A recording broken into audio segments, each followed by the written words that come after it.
Naganong mo itong tao nga gusto mo laparo kang Lisa Marcos? Ako to. Laparo na to si Lisa Marcos. Osbo na ako. Lisa, kung nakakasa kong atubangan, tagalogin natin. Kung nasa harap kita, sasakpalin kita, kaliwat kanan. Mga kaigsunan, ang iso na to, simple ra kayo. Simple ra kayo ang atong isyo ng Marcos. Duha ang atong gipili nga pinakataas nga opisyal sa atong nasod, ang presidente o vice-presidente. Ang problema, ning amin si Lisa Marcos sa akong atubangan. Ingon siya, guys, I have a meeting with the owners of Smartmatic. I need 2 technical guys with me.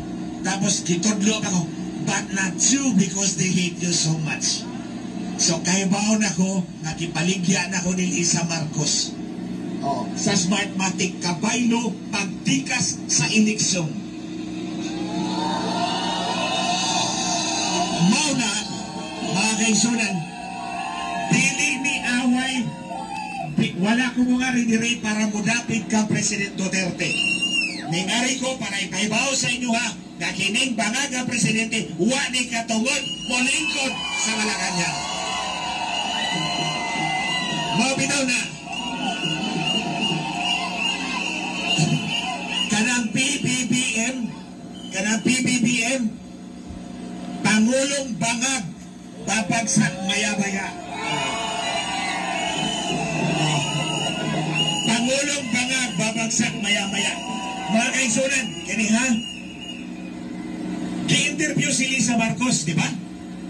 Niingon sabi ni Konsabang Tunying. Konsabang Tunying. Sabi ni Atty. Glensong, sasampalin ka raw, kaliwat kanan. Anong masasabi mo? Ingon si Lisa Marcos, hayaan mo na lang siya. I hope he wins as congressman or governor or something. Wa man lagi kunin mo tupag ka, Lisa, bakit mo hindi ako sinagot? Bakit hindi mo ako sinagot doon sa paratang ko na dinayaan ninyo yung eleksyon ni Marcos? Wala siya ikatubag kay tinuod ang akong gisulti. Tinuod akong gisulti. O wako'y kahadlok mo atubang ninyong tanan. Hindi ako takot kay Lisa Marcos, kay Bongbong Marcos, o sinong Marcos na yan. Karapatan ang bawat Pilipino na malaman ang ginawa nila noong eleksyon. At walang ibang nag-amin kundi si Lisa Marcos. Guys, I have a meeting with the owners of Smartmatic. I need 2 technical guys. But not you because they hate you so much. Gidurog ako. Huna-huna mga kaigsunan, unom ko katuig, nagtabang nila na wa sila gibayad akong pisan-piso. Wala sila gibayad na akong pisan-piso. Pero, andam kong gibaligya kang Smartmatic.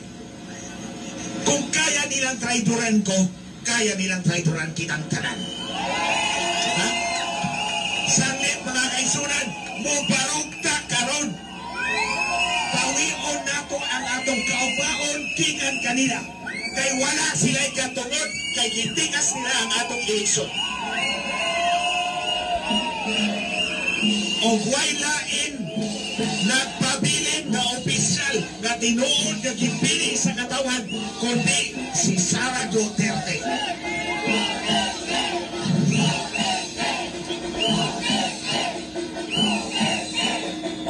Walay lain nga opisyal na nagpabiling tininun-anay nga gipili sa katawan kundi si Sara Duterte lamang. So by constitutional succession, tanggalon na to si Marcos, ipuli na to si Inday Sara. Kay mauna ang inyong tininun-anay nga gipili, pili si Pangag Marcos. Mga kaigsunan,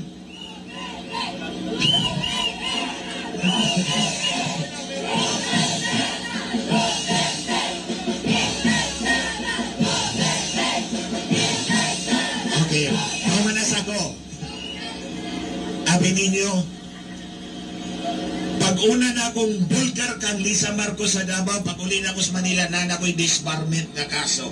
Gusto ko nila tanggalon sa akong pagkaabogado. Pagkauman akong istorya sa Cebu, may ikaduhan akong disbarment.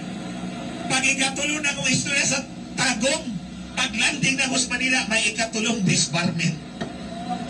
Kutob din na si Lisa Marcos, panghadlok, panghulga. Pero, ipakita na ako sa inyong tanan, pinapakita ko sa lahat ng Pilipino, hindi tayo dapat matakot dahil ang kapangyarihan ay nasa kamay ng tao bayan.